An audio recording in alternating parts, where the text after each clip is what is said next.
just need to always do. Interesting.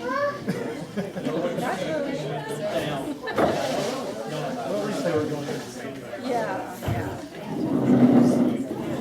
It's a place, all that, so.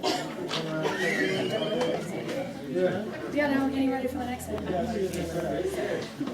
Good afternoon, everybody, and welcome. Thank you very much for coming out today to celebrate Mark's life.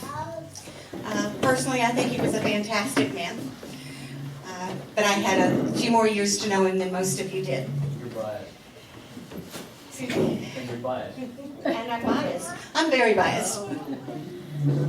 Anyhow, I think I told everybody that today was going to be a little bit different of a memorial service than what you normally see. Mark and I did discuss what we wanted as we passed away, and he said he did not want a lot of tears, which I'm having trouble with, to be honest with you, but he wanted celebration. He wanted people to be happy. So my thought was I want to share stories with you, and those will come. And most memorial services I have ever been to, what they do is they come up and they give a eulogy and talk about how great the person was, and Mark's great. That's all I need to say there. Mark was great. And then they invite everybody up to share stories, and one or two people come up, and there's tears, and there's silence. And because we do want it more party than tears and silence, I've arranged to share some of what Mark and I shared. Unfortunately, I couldn't figure out how to get everybody on motorcycles and ride tour the countryside, or just go traveling all together. So instead, I've arranged for some entertainment of some of the things we did enjoy. And over the last couple of decades, Mark had become very involved in the magic community. In fact, the last 12 years, we attended what's called the Texas Association of Magicians convention. It happens every Labor Day, so it's coming up. This year it's at Fort Worth, and they do have public magic shows, so you can look it up on the internet and find a magic show to go to. But for today, Kent Cummins, who was a magician who worked with Mark quite a bit, has graciously decided to entertain us first. So Kent, would you please come out here and bring us a magical time?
All right, what fun. I have to take off the cape. I promised Dracula he could borrow it. Yeah! Oh, wait. Before we get started with magic, I've got to clean up this mess, or my mom will be really upset. That's not a joke.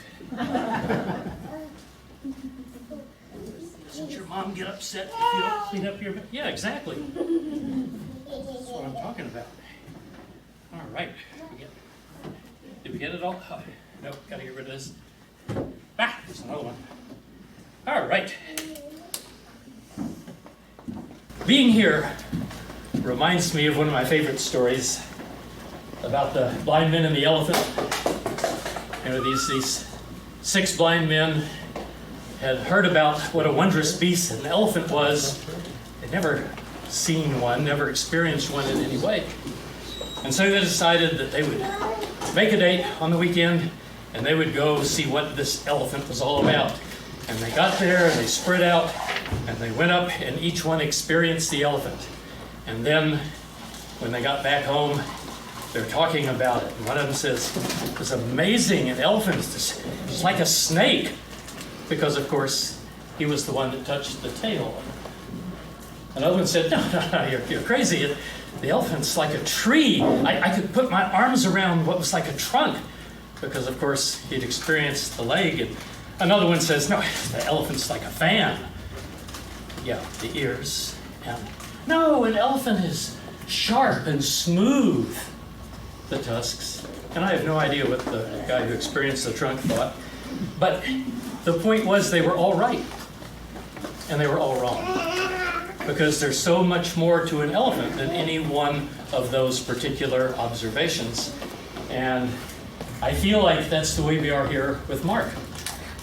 I never saw Mark square dance. I was never on a motorcycle with him traveling. There's so many parts of Mark that I never experienced. And I suspect many of you never saw him do a magic, or didn't watch him juggle, or ventriloquism, or some of you I don't think were ever on a motorbike. I mean, we all have so many different parts to us, but Mark especially. And that's why today is going to be so much fun. One of the things, which is what you wanted, one of the things that Mark liked was card tricks, so I thought it was only appropriate that I would demonstrate some of the card manipulations. First, the beautiful Niagara Falls. The more difficult Niagara Falls from the Canadian side. And the beautiful but deadly Niagara Falls in the winter. David Copperfield, eat your heart out. Oh, magic is a lot of fun. And Mark and I had a lot of fun going to the Texas Association of Magicians Convention. I'll be going back there, next weekend. Wow. And a lot of people will be missing him there, where he had become a regular. And of course, our Magic Club meetings. And Mark also was sort of an unofficial auditor. I mean, he was officially secretary for a number of years, where he kept track of what was going on. But I remember one time we were getting ready to put on a big public show. And we had a meeting, and of course Mark was there because he was the secretary. And I was telling him about all these wonderful things we're going to do with this public magic show at the Scottish Rite Theatre. It's going to be amazing. All these different magicians. And Mark says, my Mark imitation. Mark says, yeah, but we really can't afford to do that because we don't know if it's going to make money. And I said, no, wait a minute.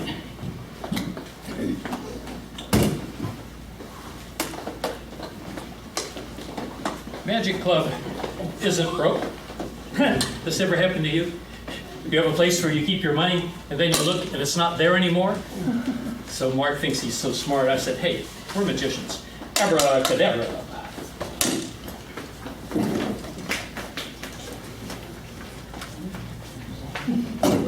That's what I'm talking about.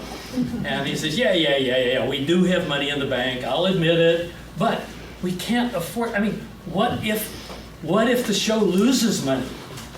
Because we need money for the next time we host the convention. And I said, no, Mark. What if we have, say, $1, 2, 3, 4, 5, $6,000?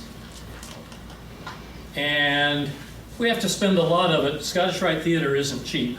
Let's say that if we're there for a couple days, it's going to be $1, 2, maybe $3,000. He says, yeah, see what I mean? We're not going to have enough money. So let's see how much we have left. 1, 2, 3, 4, 5, $6,000. Right, that means we can pay the performers. It's important to pay the performers. And our friend Bertil Fredström, originally from Sweden, but now a Texan, said, you've got to pay the performers or it's not sustainable. I said, yeah, but if you pay the performers, you won't have enough money left.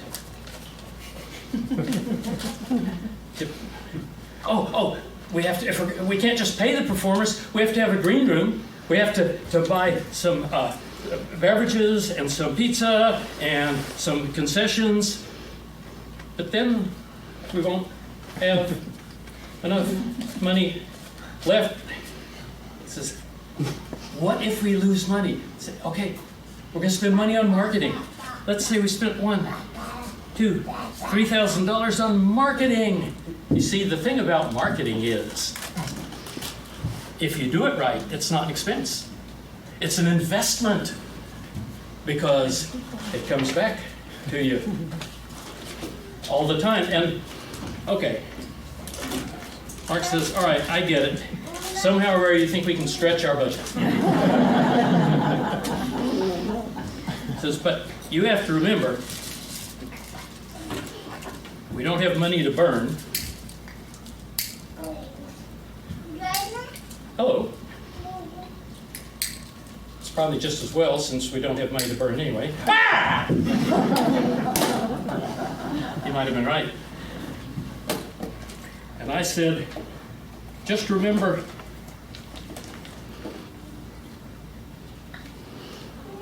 what my daddy taught me. If you put $1 away every now and then, when you need more money, you'll have big money. And after all, we're magicians. So shouldn't be a problem. Mark was so much fun to do stuff with. And it seemed to me that in addition to just performing a few of my favorite tricks, I should actually teach you a trick. How about the old rabbit from hat trick?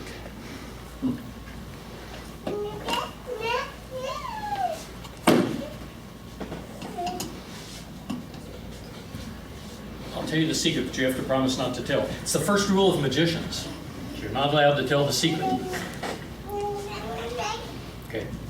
If you want to pull a rabbit out of a hat. Good, I'm not using the microphone. If you want to pull a rabbit out of a hat, you have to put a rabbit in the hat first. No, really. Seriously. I mean, come on. What do you think? It's just magic? No, if you want to pull something out of the hat, you have to put something in the hat first.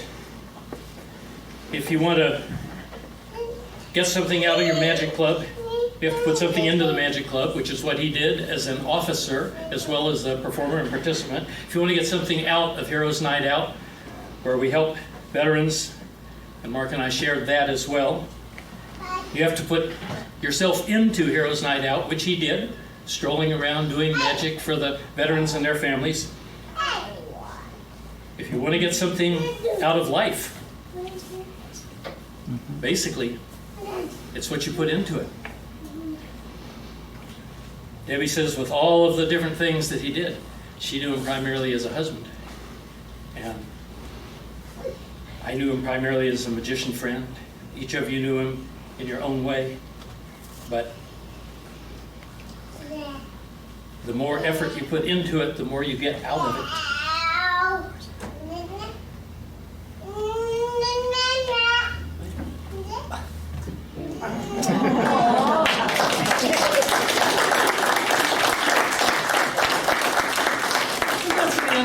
magic show, but it's not the end of the celebration by any means. And we have something special that magicians do to honor their fellow compeers, they're in the community. When a magician passes, the magic community typically gets together. We will do this at a Magic Club meeting where we share experiences and stories, and some of that will happen here, although this is for his wider audience, not just the magicians. And yet this seems a good place to conduct what magicians call the broken wand ceremony. Chris, I believe you've made a special wand just for our friend Mike. Mark? That's a more interesting typo than you might think. The first broken wand ceremony that I ever organized was for our mutual friend Mike the Magician. Sadly, this is like the 8th such ceremony I've performed in just the last few years. The first one was for Fred Scott Donaldson. Some of you knew the Great Scott and the Scott Magic Company. And most of the people that we've lost were friends of Mark's. So it's appropriate that a friend, Chris, creates a special magic wand just for this ceremony, and it's appropriate that another one of his friends is able to conduct the ceremony. Because you see, magicians use lots of stuff. Magicians use toppings. So did Abraham Lincoln, supposedly. Magicians use rabbits, but so do some French chefs, much to my grandkids' horror. Pet rabbits, the Easter bunny, scarves. Well, people wear scarves, flowers. Everybody knows about flowers. Beautiful assistants. CEOs always seem to have beautiful assistants. I mean, it's everything that a magician uses. Cards, playing cards. Yeah. Texas Hold'em, bridge, whatever your pleasure is. But there's one tool of the magician's trade which is unique to magicians. The one that I chose to use today, because I have probably 1,000 magic wands in my collection. I've been doing this for 73 years. Since I was 6. You can do the math. This one was made by Fred Scott Donaldson's wife, Judy Donaldson, who ran the Great Scott and Judy, the Scott Magic Company. And so this has special meaning to me, and it's got the red like the red in my cape. These things are important. This wand is important to me because it was made just for this ceremony. So, as I was saying, magicians use all kinds of stuff, but there's one tool of the magician's trade, one thing, which is unique to magicians, and it's the magic wand. Chefs do not use magic wands to stir the bouillabaisse. Archers don't shoot magic wands into the target.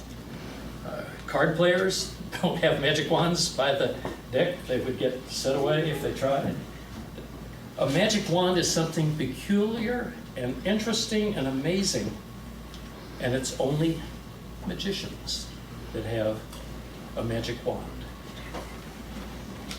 And yet, without the magician to wield the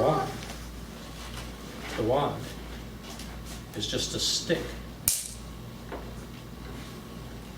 It doesn't have any magic left.